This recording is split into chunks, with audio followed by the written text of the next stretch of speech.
and we'll check the injury report, which is largely good with Sal. Football Friday brought to you by Salino Law. Car crash, call Salino. Call the 8s. And by Crosby's Pizza and Subs, Crosby's Hometown Fuel, game day ready since 1922. Before that, Sal, good morning. Joe is here to give you a full review of your performance in Holiday Touchdown. Yes. The Buffalo Bills love story. Who it's got to be on his IMDb page by now, right? I think, Sal, my takeaway was that anyone watching this movie across America would not know that you aren't like a bit role actor in movies like this. I mean, yeah, I don't know. It's been a couple of different roles here and a couple of different things that have happened, and there's something else coming out that I'm part of that is in production. The that's Odyssey, more my voice in July. Yeah, yeah. But anyway, it's pretty cool. It was a really great night Nolan. last night. It started off with a really nice reception. Then they had I was just blown away. Joe, did you? Were you part of that parade and see all that? We saw there was a parade beforehand with thousands of Bills fans in East Aurora. This is which last I was night not ready in for. East Aurora at the premiere of the Holiday Touchdown. Okay. Yes, it was right, incredible. We took a walk just a few blocks, and I'm telling you, the streets were lined. It was insane. It was great. What a great reception. It was awesome. A lot of people from the cast, a few people I had met, people I haven't. My speaking part in the scene that I was in, that Joe's referring to, was with the lead actor, Matt Daddario. So I remember that day, and I remember talking with Matt on the set that day, and we had done this scene. Now, Joe, as you saw, I literally was on set for 10 seconds, right, during the scene. Yep. And I remember being there with him that day, and we did probably 25 takes. And I said to him that day, man, this is really cool, but wow, you just keep doing this over and over again, huh? And Matt Daddario said, oh, yeah. He said, being in movies is amazing, but sometimes this is what happens. You just do this one thing over and over again, and it gets really redundant. And then I saw him again last night, and we talked about it, and I said, but, it comes out, and you would never know it when you watch it, right? You would never know how many takes it took to do all of this stuff, and it was so cool. And then he just talked about how cool it was to be in Buffalo and the experience, and I talked about how cool it was to be on set with him and on this, on the movie. Yeah. And all the actors coming down, too, right? They're coming to Buffalo in the middle of November for this last night. Yeah. Bobby Bacala from The Sopranos being there was when I got a little bit starstruck, I'm not going to lie. But it was cool. That's right. Yeah. He was a big part of it. He was one of the first people you saw in the movie, actually, to be honest with you. So that was cool. Well, very cool. So that's going to be out on television, right? A Hallmark next movies. Saturday, I think. Next Saturday, you can night, see that, and we'll keep our eyes peeled. Sal, let's get the injury report. The Barnes Firm injury report, brought to you by the Barnes Firm. Injured? For help, call 1-800-8-million.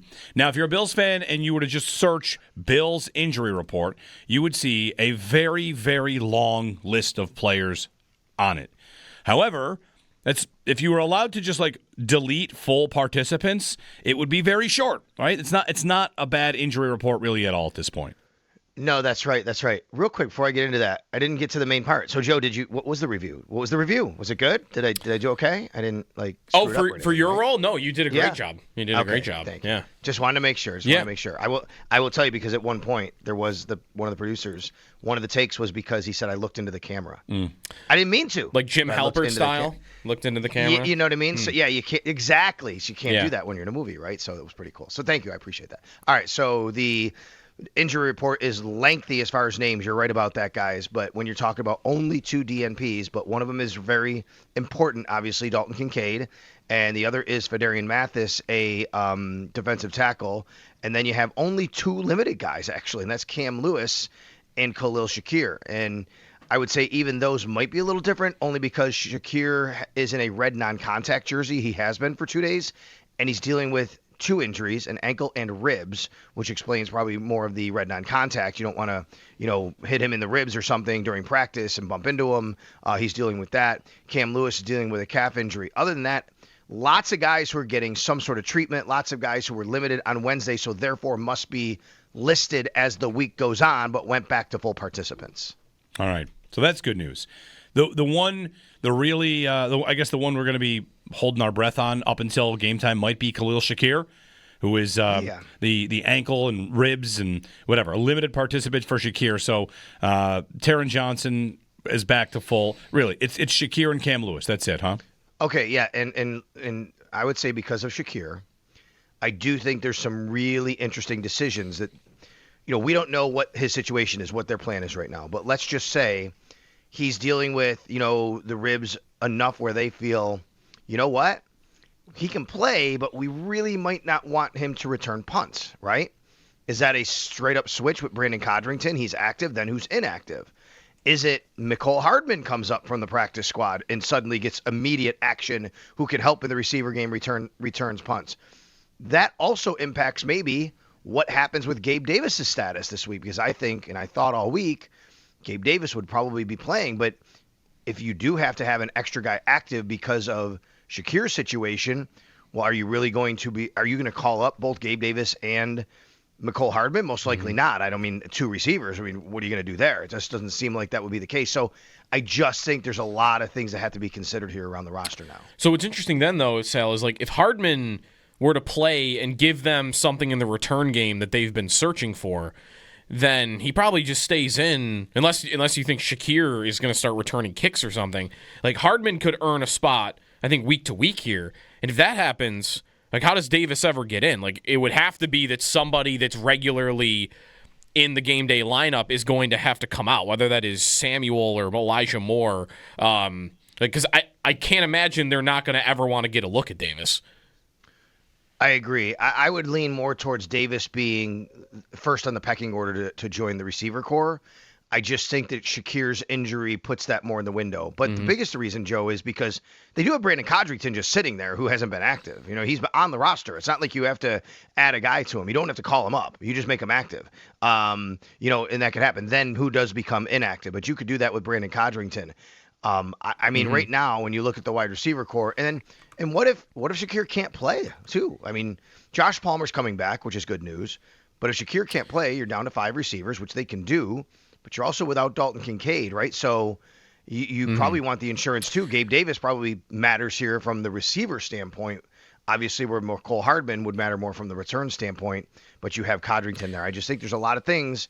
We'll get some clues tomorrow by 4 p.m., I'll tell you that, because that's the deadline for elevating guys. Do you think we're kind of at our end, or even the Bills are at their end, in searching for some value out of Curtis Samuel? I mean, they've tried a lot of different roles for him, Sal. I mean, this year even it's been returning kicks and punts, which he hasn't done in a long time, and some of the averages on that aren't great. So offensively, like it was gadget stuff. Some of it was outside. Like, do you feel like they're maybe done, like, because they've tried everything to try to find something for him to help them with? Yeah, I mean, unless you want him to go back to return kicks, because honestly, like he has decent numbers compared to others on the roster on kick returns, but there hasn't been a lot of those. And that was what Joe Brady had said weeks ago. Joe Brady, remember when Curtis Samuel was in for a couple of weeks, and it's like, okay, well, Curtis Samuel's back and he's been playing, and they to put him in for Elijah Moore. I think if I remember right, Joe Brady said something along the lines of he's going to have to contribute, or maybe it was McDermott. He's going to have to contribute in the return game. Like that's got to be what he's got to be able to do to, really that first step to earn a spot on the roster. But yeah, I'd like to see him do more around the whole space, to be honest with you, right? It'd be nice because that's what, to me, when they signed Curtis Samuel, it wasn't like, oh my God, they went and got Curtis Samuel. I thought that was a guy that was going to really help this offense. And because he had his experience with Joe Brady, it's a guy that I thought, put up some decent numbers in his other stops in the NFL. Not that he was going to be this number one high volume guy, but, he could do a lot of different things. And it just has never, ever worked. And I know the injuries have played a really big part of that. But even when healthy, it just feels like they haven't figured out, and he hasn't figured out, for whatever reason, it just has not worked out the way it's supposed to. So we'll watch what happens at receiver come Sunday. How about linebacker, Sal? Shaq Thompson, a full participant. They probably feel like they are better when he's on the field, and they have their full boat of linebackers. So how do you think that ultimately plays out on Sunday?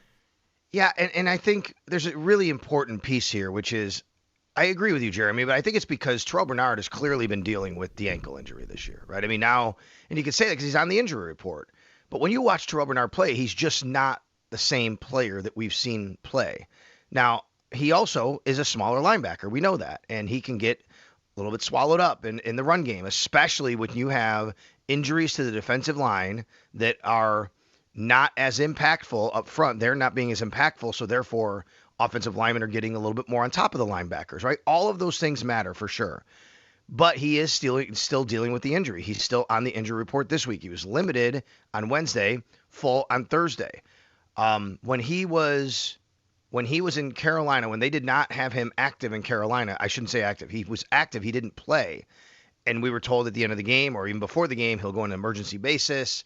And after the game, it's, medical. And that was a big clue that, like, he's really dealing with this. For them to take that type of a step, like, told you something. Well, it's been several weeks, and it feels like he's still dealing with an ankle injury that's just kind of bothered him all year. So I do wonder if Shaq Thompson it looks like he's full, he's available to play. Is that something that we see again? And I think Shaq Thompson has been their most consistent linebacker this year. Mm-hmm. They might want to just do the same thing until they really feel Terrel Bernard is healthy enough to play, can give them what they need at that position. I think Shaq Thompson is a worthy replacement at this point. I mean, I wonder if Bernard is feeling even 100%. Sal, there's been a term thrown around in the NFL this year, happened in Minnesota, right? Like soft benching, that somebody is going to go to the bench anyway, and maybe they're injured. Let's see if they can get healthy. Not to say that's what's happening here, but if Thompson goes in and plays well, I wonder what the road is for Bernard to get the job back, because then they'd have to sit down a player that they know has been better, just with the idea that Bernard at 100% would be an upgrade. Yeah, I can't. Look, they signed Terrel Bernard to a pretty big extension this offseason, right? We all know that. And we can debate the merits of that extension, but it is sitting there. And the reason they signed him to an extension because he's been a good player for them. He's made plays in big moments for them. He's their middle linebacker. He sets the defense. I have a really hard time coming to grips with the fact that maybe there will be something on the table that has anything to do with more, anything long term. You know what I mean, Jeremy? Like in the short term, when you're dealing with the injury and you have a guy that's playing really well, I think that you can, play that game a little bit.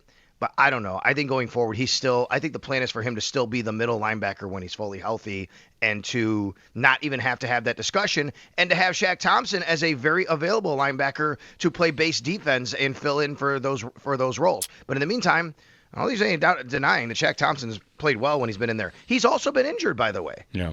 I mean, that's the other thing you have to remember. Shaq Thompson's a little older player. He's missed time. He's missed a couple games, not just recently. He missed time early in the season. He hasn't been the most available. You have to remember him, too, being an older player and dealing with the things that he's been dealing with, and making sure that you don't put as much on him, every week.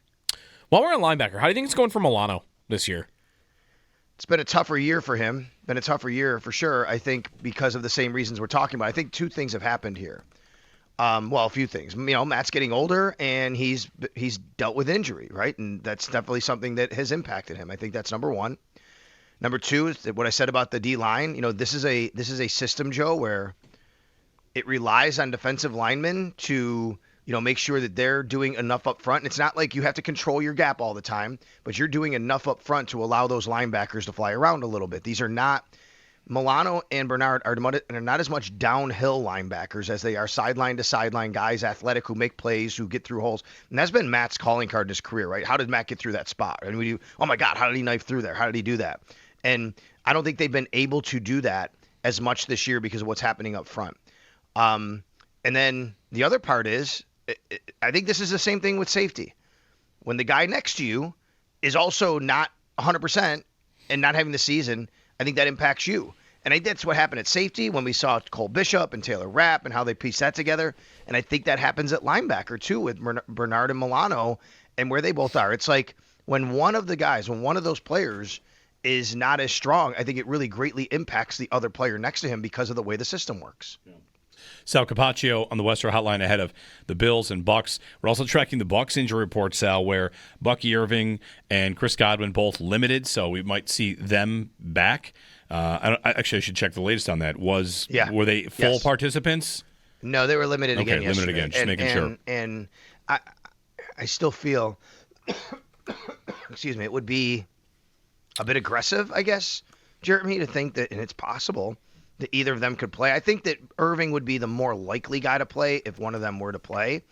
And maybe they do. Maybe they make him active. Maybe they give him a little bit of a workload, because what Todd Bowles said about Bucky Irving was he needs to take a hit on the shoulder. Well, I'm not really sure how you take a hit on the shoulder unless you're going full pads at practice. You got to do that in a game. Well, maybe they make him active and say, you know what, we're going to have him play a little bit. He's gonna take a couple of shots, but we're not going to put a ton on him. At the same time, he's missed 6 weeks. It's going to be colder and windy in Buffalo. It's not probably the best day to be taking shots on the shoulder if you want to test it out a little bit. I don't know. He's a really fantastic player. He hurts you in the pass game. He hurts you in the run game. It's been 6 weeks, though. It just feels like the kind of thing where they're practicing this week to be ready for it to go full go next week. I don't know. I would think, too, a Godwin, man, coming off the fibula, missing as many weeks as he has.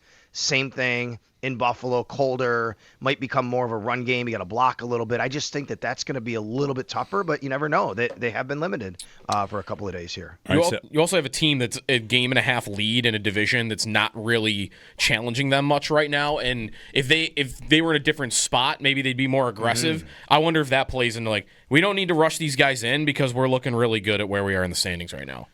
Yeah, and it's a non-conference game. They have the Rams after the Bills, by the way. Have you seen their schedule down the stretch? No. Schopen Bulldog had my buddy TJ Reeves. He's the sideline reporter for the Bucs on yesterday. They had him on, and they were talking about this with him. Once they get through the next 2 weeks, it's kind of like, I'm not gonna say Coast City for the Rams, for the Buccaneers, not Coast City, but you look at their schedule, and I think your point is right, Joe. Where you look at it and go, look, even if if they can split the next two between the Bills and Rams in some way, shape, or form. Even if they didn't, they were 6-5. They're looking really good down the stretch for their final 6 games, and they're going to be favored in every game, basically. Mm-hmm. All right. Thank you, Sal. Today you've got Sean McDermott and also Patrick Hammer, and we're going to be charting that weather, right? The weather is changing. Ever changing. Yeah, it could be ever a factor changing. come Every Sunday. time I look, it's like it's going to rain, it's going to snow. We know it's going to be really windy. From what I'm seeing, maybe the rain is a lot less likely than it was maybe a day or two ago, but Pat will tell us that. Okay. He'll be on at 11:30. Sean McDermott a little before that. We usually have Sean, I think because of this game, thinking about when it is, it always depends on who's got the game, production meetings that McDermott has to go to. I will say anticipating Sean shortly after 11 a.m. All right, very good. Thank you, Sal. You got it.